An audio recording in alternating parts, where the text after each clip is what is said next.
Hello, class, and welcome to Counseling Families. This is week 8, where we're going to be taking a look at systematic family therapy. And I just want to invite you to reflect a little bit on your own family. I want you to think about the roles that different family members play and how certain patterns of behavior have developed over time. And how do the actions of one member affect all the others? Now, have you ever noticed any cycles that repeat within your family? I want you to just kind of reflect on those and maybe jot down a few ideas as to what might be going on with that. And in this lecture, we're going to cover some main themes. First, we're going to look at the core concepts of systemic family therapy. And these usually include the distinction between circular causality and linear causality, and the whole concept of homeostasis in family systems, and how these ideas shape the understanding of family interactions.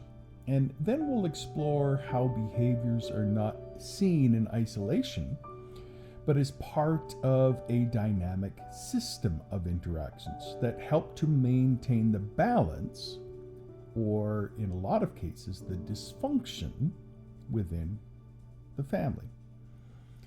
We will then look at how we do an assessment of systemic family therapy, and how we use tools like genograms and other mapping techniques to track patterns across generations.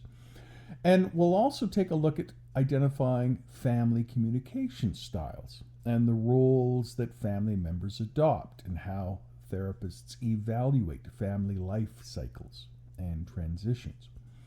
And the goal of this theme is really to provide an understanding of how systemic assessments can reveal some underlying issues in family dynamics.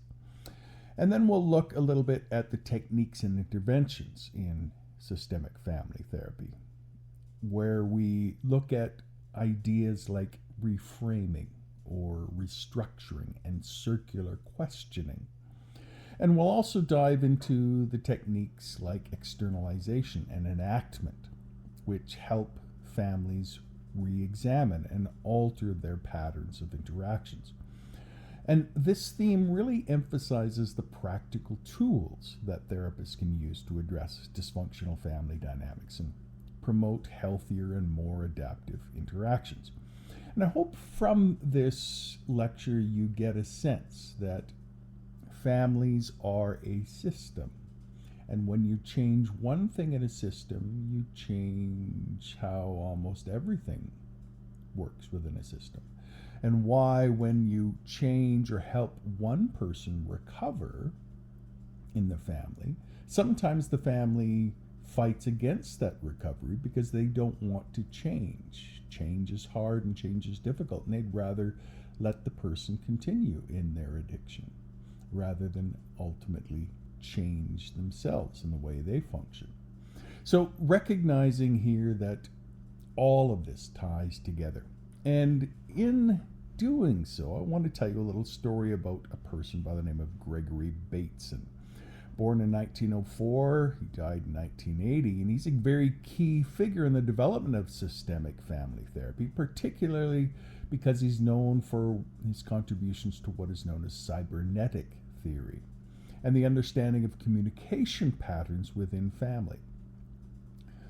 He was born in Grantchester, England, and passed away after spending a lifetime working in the areas of anthropology and psychology and the systems theory that lay the groundwork for our modern day ideas of systemic family therapy.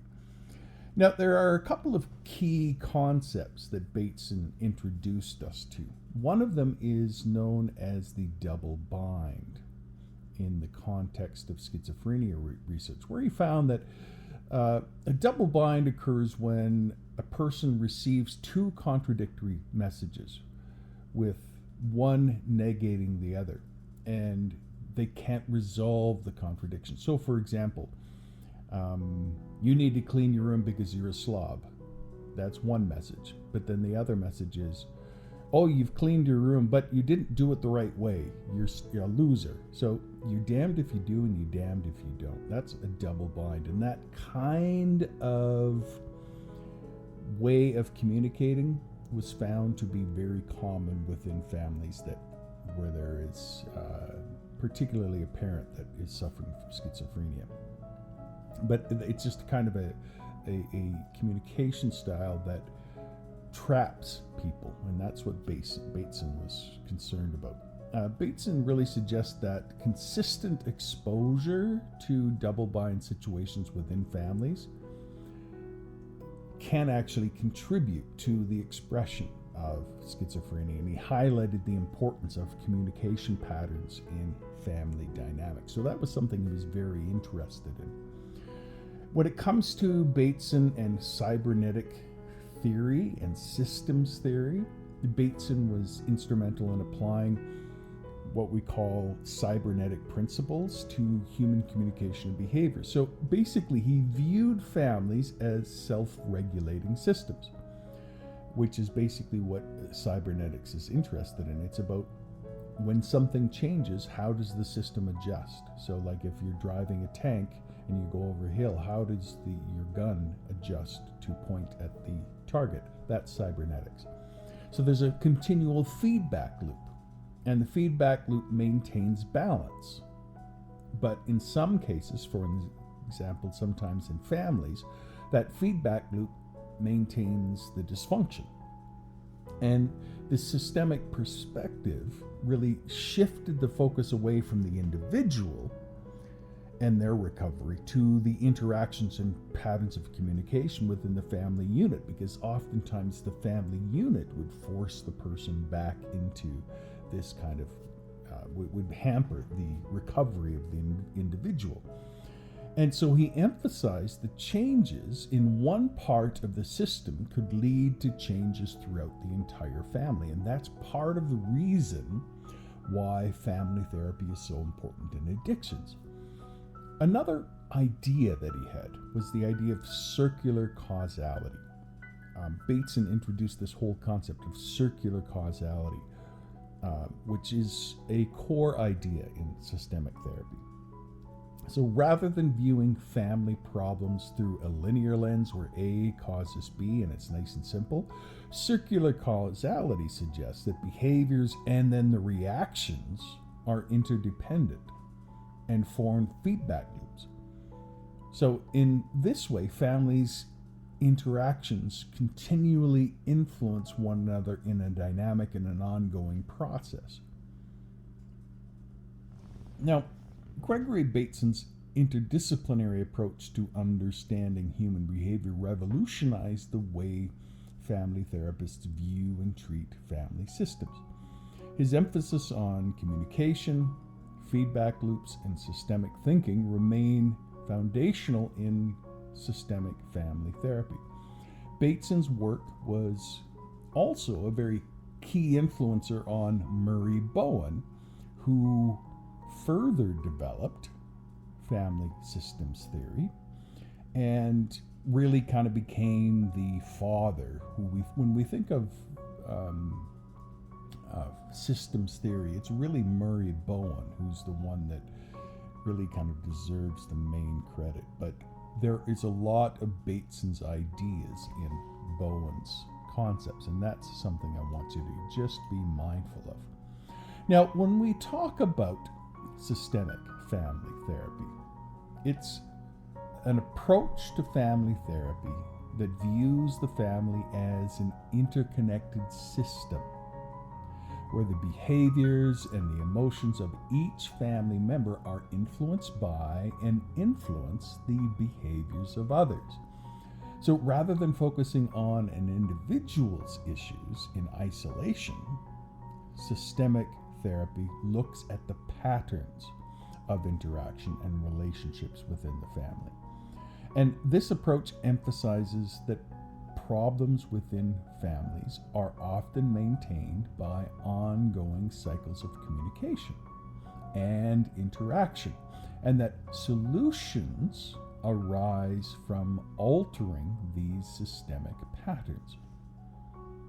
So the first idea that you need to kind of be mindful of when you're thinking in terms of systemic family therapy is that there's an interconnectedness between all the members, but you also need to think of the whole. So families are viewed as systems where each member plays a role in maintaining the functioning of the whole. You change one part of the system and it affects the entire system. Again, we're going to go back to the idea of circular causality. When problems are seen as part of a circular rather than a linear pattern of cause and effect, you can start to recognize that behavior is both a cause and a consequence of the family system's dynamics. Then there's the idea of homeostasis. That is the idea that families don't like to change. Families tend, as a system, to maintain a balance or equilibrium, even when that balance involves dysfunctional behaviors. There are basically unspoken rules that we catch, that we kind of know that we have to follow in order to keep the family in balance. But oftentimes those unspoken rules are causing massive problems. And so this concept explains why families often resist change, even when they recognize consciously that change is necessary. And part of what we need to do is think in terms of boundaries and subsystems, because families are composed of various subsystems. There's different relationship systems. There's the parent-child system. There's the sibling relationship system. And each has its own set of boundaries. There are certain things that you do and don't do with each group, things that you talk about and don't talk to with each group. And healthy functioning involves clear but flexible boundaries so that as people grow up and change, these boundaries can adjust. And these flexible boundaries occur between subsystems when you have very rigid boundaries or when the boundaries are blurred and there isn't clear rules. That is when we see a lot of dysfunction within families. Now, when we think in terms of communication patterns within families, the way family members communicate, both verbally and non-verbally, and mostly non-verbally, plays a crucial role in family functioning because we know how to push each other's buttons, and we do so whether we like to admit it or not, deliberately. Dysfunctional communication patterns can maintain then or worsen problems within the family. So, a little bit of the history of family systems theory. Systemic family therapy really evolved first off from the early work of thinkers like Gregory Bateson, and then from a group of therapists called the Palo Alto Group in California in the 1950s, who were exploring communication theory and cybernetics. And Bateson's ideas about systems and circular causality were really kind of foundational in shifting the focus away from this individual psychotherapy and individual psychopathology to interaction patterns within the family. So throughout the 1960s and the 1970s then, this work became much more developed, and there were some different schools of thinking, different groups of thinkers that took slightly different paths in family therapy. One of them was Murray Bowen, who we think of as a family systems theory. There was Salvador Minuchin, who we think of related to structural family therapy, which we'll take a look at, and Jay Haley and strategic family therapy. And each of these were pioneers that expanded upon Bateson's ideas and applied them to very practical therapeutic relationships and settings where families were treated as dynamic systems requiring change at the relational level rather than focusing solely on the individuals. So, a few key figures that I want you to kind of be mindful of for systemic family therapy. The first one being Bateson, known for the double bind, and applying the idea of cybernetics to family therapy. And then Murray Bowen is the one that kind of introduced formal idea of family systems theory and focused on what do we need to do within the family system. We need to differentiate ourselves. So we need to become individuals that can still function within this family, but be independent of this family, and also recognizing multi-generational transmissions, because we inherit ways of doing things that profoundly influence us from previous generations. Now, when we think in terms of systemic family therapy, it really relies on a number of core concepts that help therapists to understand the complex dynamics within the family. And I realize I'm going to be repeating this, but it's important for me to be repeating this so that you get that these things are core concepts within all of family therapy, but particularly within family systems. The first thing is to remember that problems do not occur in isolation, but they are actually a part of the larger system of interactions. So when we think in terms of circular causality versus linear causality, circular causality, unlike traditional models of cause and effect, systemic family therapy emphasizes that circular causality. This concept suggests really that behaviors and interactions within a family system are part of continuous feedback loops, where each member's actions influence and are influenced by the other members. So, for example, a child's acting out behavior may be a response to parental conflict, which in turn could increase the tension between the parents, creating a bit of a cyclical pattern of dysfunction. Now, that's very different from the idea of linear causality where A causes B, like, for example, parent strictness leads to child's rebellion. That's far too simplistic to be useful in family systems counseling. You need to always be thinking of circular causality. The things always seem to come back around. Then there's the idea of homeostasis and family roles, because families tend to maintain balance, even if that balance is dysfunctional. And so this concept that we call homeostasis really refers to the tendency of family systems to resist change and return to their existing patterns of behavior. So, for example, in a family where conflict is the norm, even positive changes can feel threatening to the system as they disrupt the status quo. And the family may unconsciously act in ways that reinforce the existing dynamics to maintain this balance. And when it comes to family rules, each member of the family tends to adopt a specific role: a caregiver, the scapegoat, the peacemaker. We've heard these terms being used before, that maintain the family's functioning. And their roles can contribute to certain behaviors and interaction patterns, and as individuals behave according to the expectations placed on them by the system.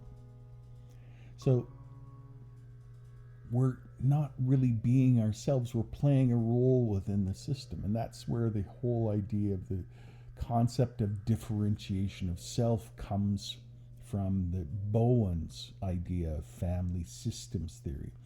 And this really refers to an individual's ability to maintain their sense of identity. I know who I am. And the emotional autonomy. My feelings are not dependent upon what's going on in your life, while at the same time remaining connected to the family system.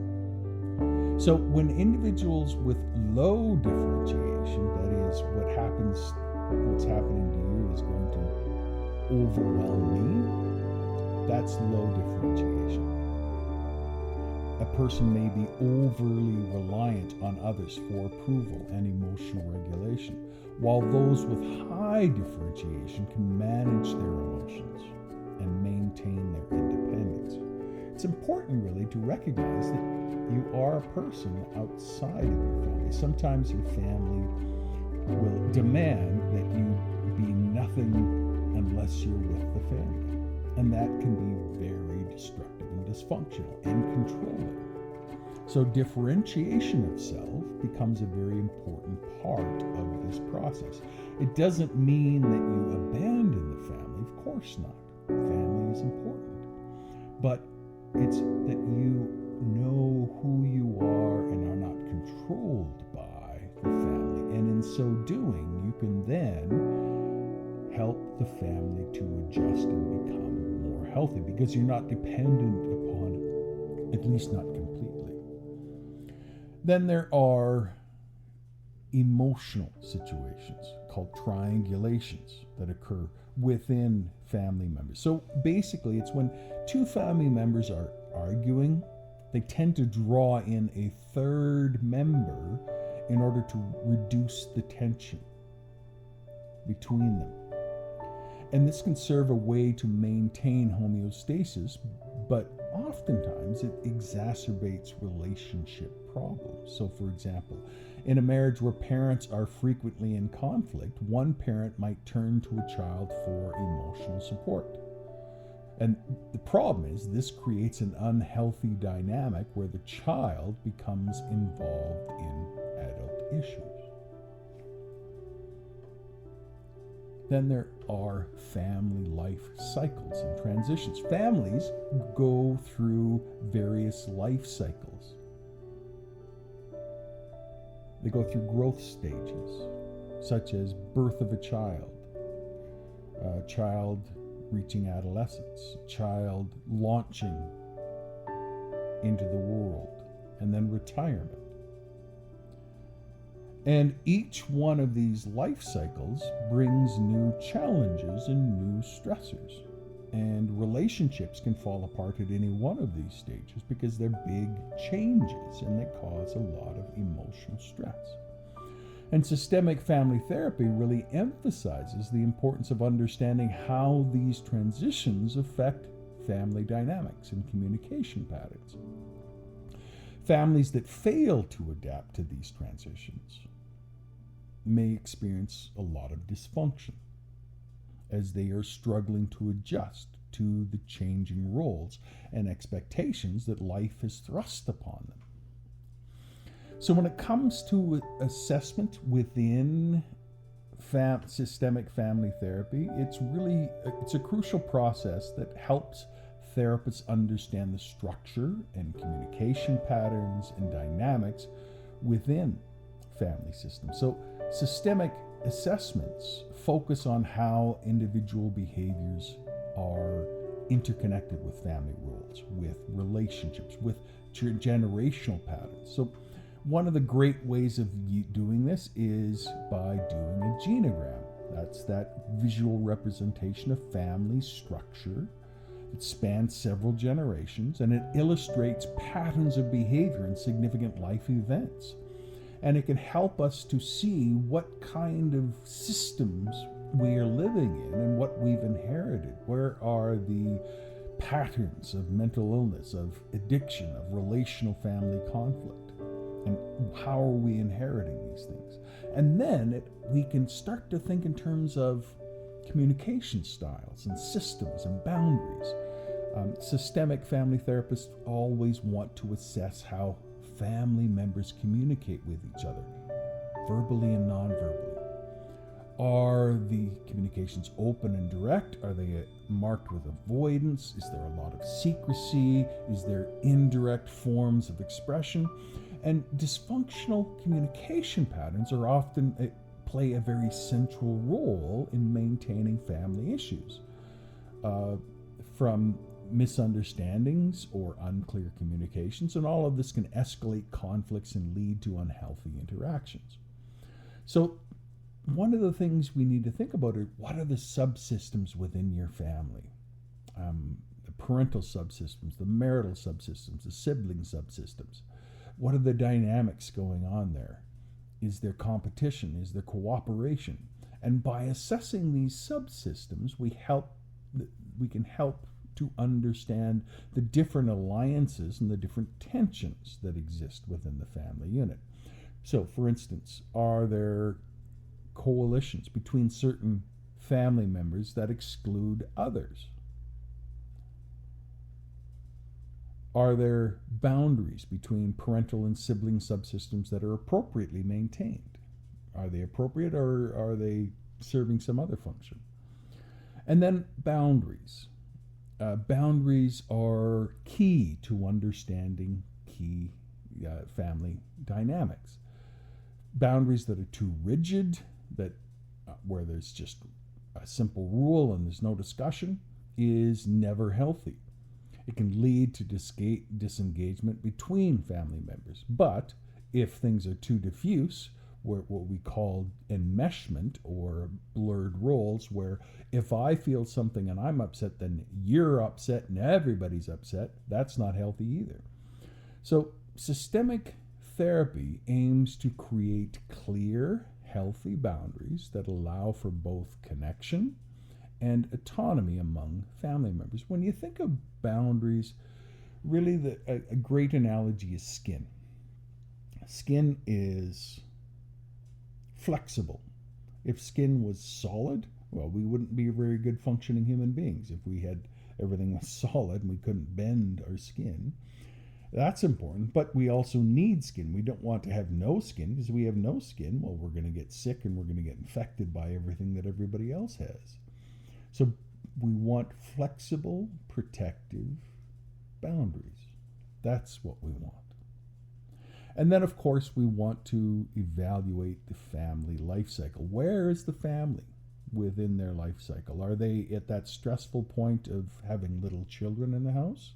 One thing to kind of keep in mind, every time you have a child that's under the age of 10 in your house, your mental health goes down, your stress level goes up. And if you have 5 or 6, then you are struggling, simply because it's a difficult time. That is a difficult time in the family life cycle. Adolescence becomes its own transition, because now the adolescent wants to be treated more like an adult.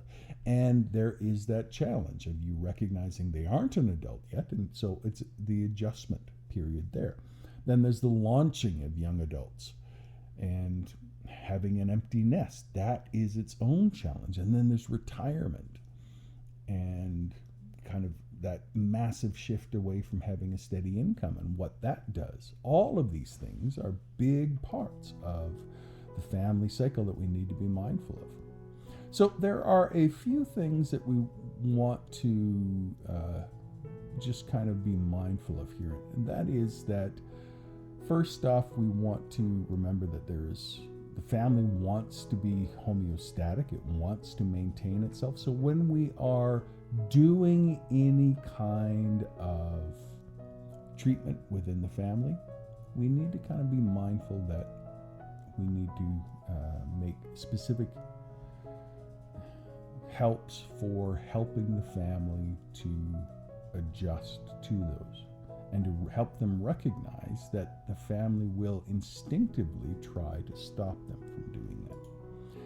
Now, as we close out this lecture, I just want to kind of highlight 3 key terms. One is circular causality. That is basically the idea that families live in continuous feedback loops where each member's actions influence and are influenced by the others. When we talk about a genogram, we know that that's the visual representation or family map that illustrates family relationships and patterns across generations.